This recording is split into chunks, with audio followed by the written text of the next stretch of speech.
bibisitahin natin yung ating konting tanim dito sa kapitbahay, yung gilid ng kapitbahay. Ginawa naming taniman nandito dahil total lockdown ngayon, bawal magkagagala, bawal lumabas at holiday na rin. Dito may konting taniman kami rito sa gilid ng kapitbahay. Ang lagunong malunggay. Maganda magtanim ngayon kasi umuulan, maambon.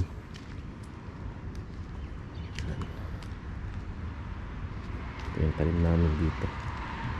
Actually, yung kapitbahay ko dito sa tapat, ito sa building na to, sinimulan niya yung magtanim. Marami rin siya itinusok dito. Ito may alugbati, ito may sili at papaya. Syempre yung papaya, si brother po nagtanim niya, yung kapitbahay ko. Pero tong malunggay na ito, ako nagtusok niyan dyan. Ayan, ganda. May mga sili.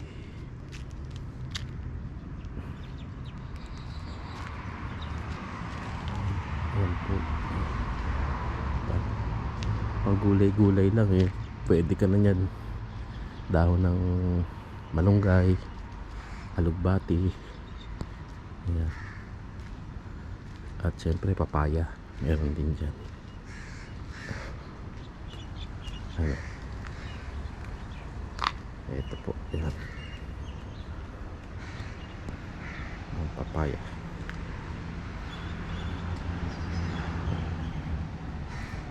Ito, sarap to sa tinola. Maganda, matataba yung dahon ng malunggay. Meron din akong tinusok dito. Malaguna. Ito naman, yan, ako rin nagtusok po niyan. Baka naman tutubo naman siya. Tsaka yun, para may konting dilim dito pag lumago. Last year ko pa to tinusok kaya lang bagal kasi mainit, bagal tumubo. Meron pa siyang bunga at bunga na. Nagulayan ko na to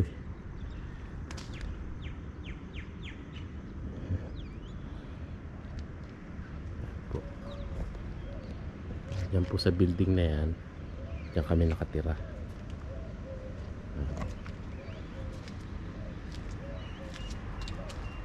Pag walang magawa, ayan, nagbubungkal dito sa gilid at nagtatanim kung ano maitanim. Ito yung kapitbahay namin, mahilig din magtanim ito Marami ring tanim yung kapitbahay namin dito sa harap bahay nila. Ayan, may malunggay din.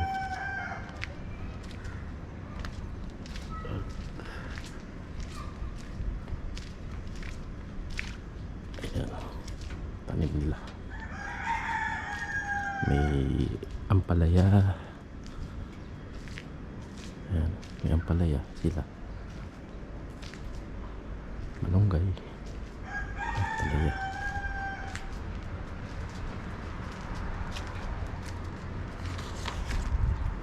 Natin ngayon, dito naman tayo sa rooftop namin at makapag-tanim din. Ganda magtanim ngayon sa rooftop.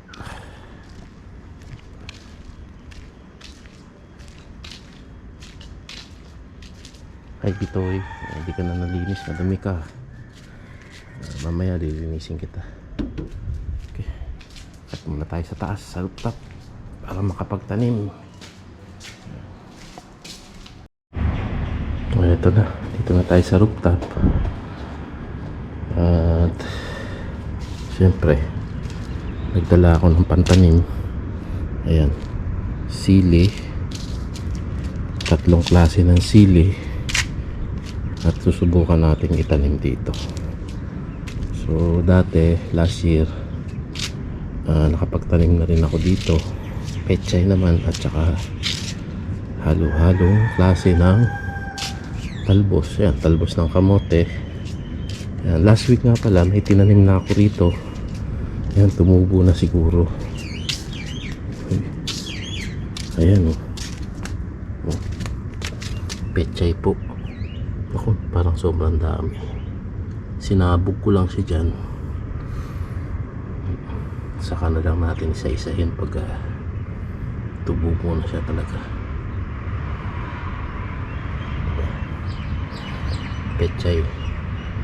Last week po yan. Sinabog ko lang yung dating bunga ng pechay din na kumulang na namulaklak, nagbunga. Ayan, recycle lang siya. Sana gumanda yung tubo niya.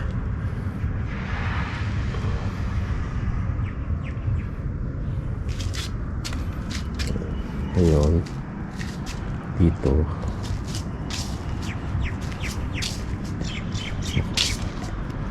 ayan, kasi last month mainit pa, kaya pati itong insulin plant ko natuyo na oh. Insulin plant po yan, galing Pilipinas. Pati yung sili po ito dati. Ngayon parang natuyo. Siguro magandang panahon ngayon. Maganda naman ang panahon, makulimlim. Gaganda ang tubo niya.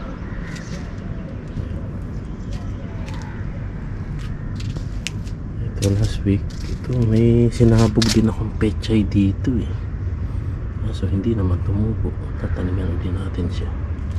Ito yung talbos ng kamote oh. Medyo trinim ko yan, putol-putol para gumanda yung talbos. Pwede na uling gulayan kahit paano. Ito naman siyempre lemongrass at ang kangkong po ito kangkong din. Wala na yung alugbati, namatay na siguro. Tatanim ulit tayo. May mga lupa naman tayo dito pang lagay ulit.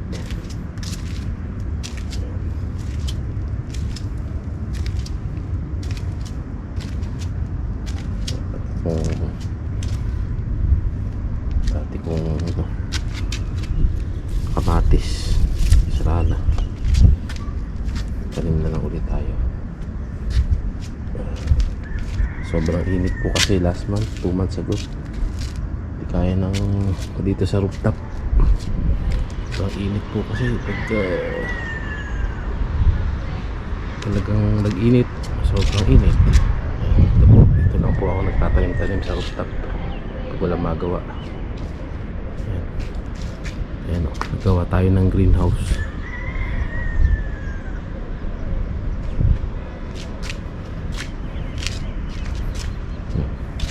Pati itong malunggay o, kailangan mapalitan na rin to. Tuyo na yan. Okay, at isasabog po natin itong ating sili. Bubungkalan muna natin itong pasok.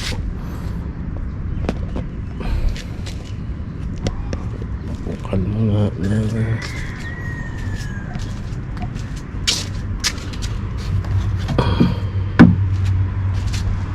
natin dito. Pwede natin tating dito. Nagtanim-tanim po ako rito last year dito sa paso na to, kaso inabot ng tag-init, mga matay. Tumubo siya, musbong, tapos natuyo na. Tignan natin kung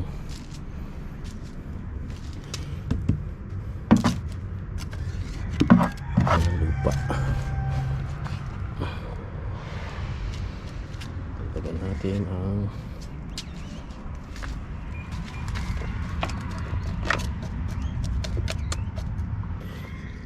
sili po ito, habanero.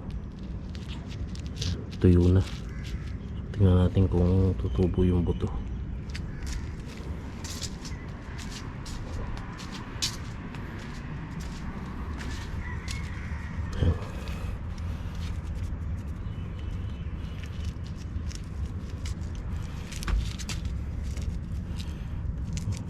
Habanero. Po, sana tumubo.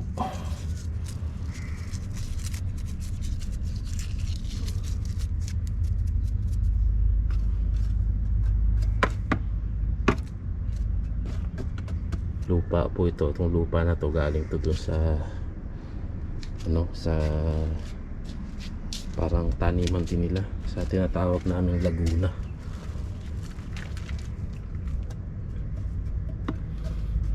Siguro balikan natin to after 3 days. Tingnan natin kung uusbong. Hi, good morning mga ka-rooftop. Nandito ulit tayo sa rooftop syempre. At bibisitahin tong ating pechay.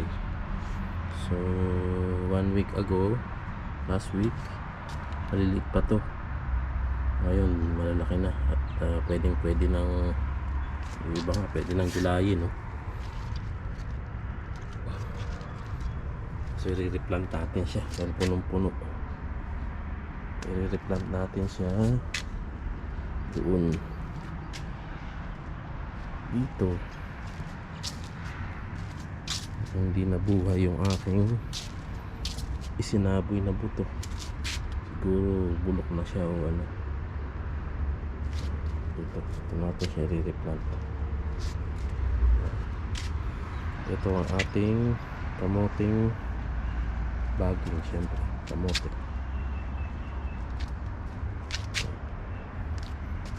At kangkong and siyempre alugbati. Ito alugbati to. Ayan, alugbati. Marami. Ito yung sili namin. Sili yan eh. At tuyo. Siyempre insulin plant. Ito insulin plant.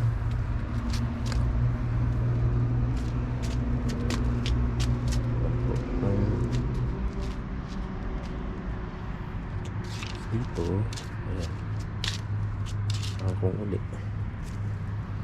At ang ating tanglad. Ito na yung iba. Dito, last week may isinaboy akong sili. Hindi naman tumubo yung iba. Ayan, may usbong na isa.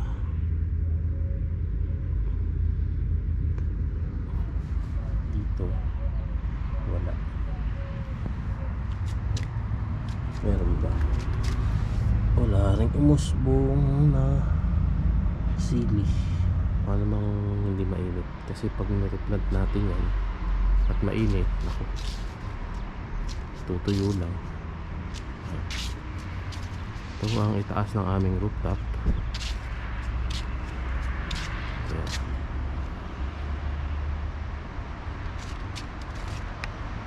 Doon ang Lulu. Lapit lang, pwedeng lakarin ng Lulu. Lulu Hypermarket. Siyempre ayun yung hospital, Lifeline Hospital.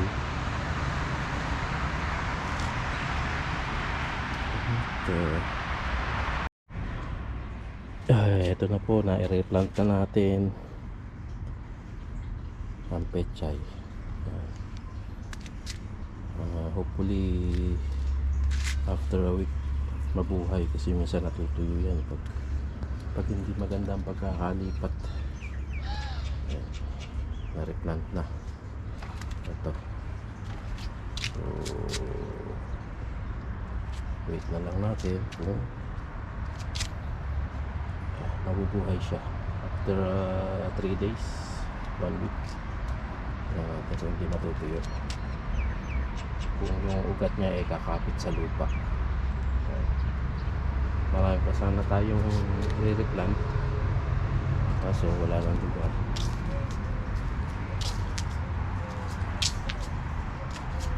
Ito, kapal pa rito. Kapal. At pwede nang gulayin yung iba. May gulay nga.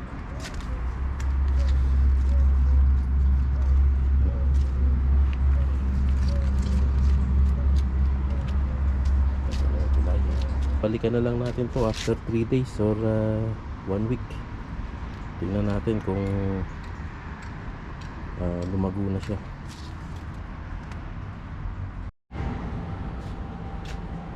Good morning mga ka-rooftop. Nandito ulit tayo sa rooftop namin at bibisitahin ang aking tanim na pechay. Ayan. So, okay naman. Siguro mga 4 days ago nag-replant tayo, nag-transfer tayo ng pechay dun sa kabila kasi sobrang dami. So ito, siguro pwede nang gulayin to. Gupitin lang sa dulo para mabawasan, crowded masyado kasi. So ayan. So dito tayo nag-transfer 5 days ago na transfer natin. Ito na sila, nire-plant natin dito. So mukha namang tutubo na. Ito parang may kumakain, may kalaban o kaya yan, langgam siguro. Ito rin yung kabila. So mukha namang mabubuhay after replant. Ayan, so, ito yung kamote natin. Kamote pwede na ulit talbusan. Tanglad natin yung parte na sa loob natutuyo, pero ito tumutubo naman. Titrim lang natin siya ulit. Ito naman tayo. Ayan, nabubuhay naman na yung ating alugbati. Ito alugbati to eh. Ayan, tubo na siya, magapang na.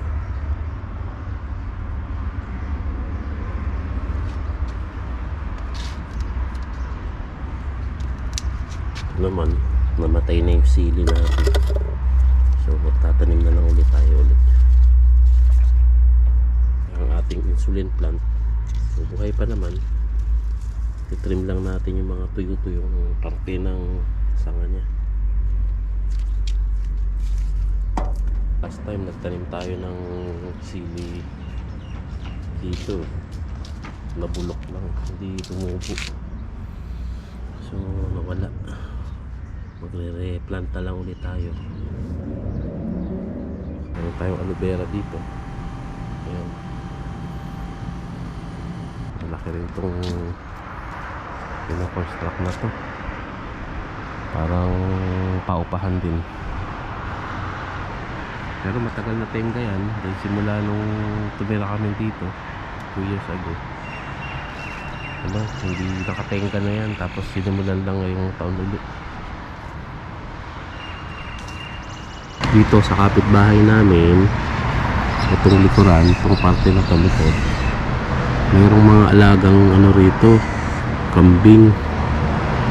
Kaya lang baka nasa loob ng ano sila, ng kanilang bahay, kaya wala. Pero may kambing dyan, alaga silang kambing. Tapos dito naman sa other side namin, mga kapitbahay namin ditong lokal, yung mga alagang hayop. Sa kabilang side namin, ayun, may alaga naman silang manok. Okay. Nakagala lang sa paligid ang kanilang manok. Mabalbon yung ano yung klaseng manok yan. Dami. Dati 3 lang yan eh. So nanganak. Ayan, tumami na sila. May tilaok sa madaling araw pa maririnig. Hi, good morning uli. Nandito tayo sa rooftop at syempre bibisitahin natin yung ating tanim. So after 3 days, bibisitahin natin uli yung ating tanim na pechay. Ayan. Ito na. Ayan. After 3 days na bumisita ako rito, ito na siya. Ito na yung nireplant natin galing doon sa kabila. So siguro pwede nang gulayin to, mabawas-bawasan. Bawasan muna natin yung dahon at pwede nang ilagay sa nilagang baka yan. Masarap sana kung may baboy, no? Pero pumunta kami sa bilihan doon 2 days ago, wala pa silang stock ng pork. So ayan, gugulayin natin siya. Bibili tayo ng beef mamaya pang nilaga. Ito rin yung ating parang natutuyo, ating talbos ng kamote. Ayan, siyempre ang pechay. Ito, pechay at alugbati. Ayan, alugbati po yan. May kangkong, kaso yung kangkong hindi naman siya lumago, para siyang natuyo. Alugbati ang tumaba. Siyempre ang ating insulin plant na natuyo na ibang sanga, pero buhay pa rin naman. Ito ay sili, wala, natuyo na. Tatanim na lang tayo ulit. So ayan, itong rooftop namin, alas 7 ng umaga, alas 7 pa lang.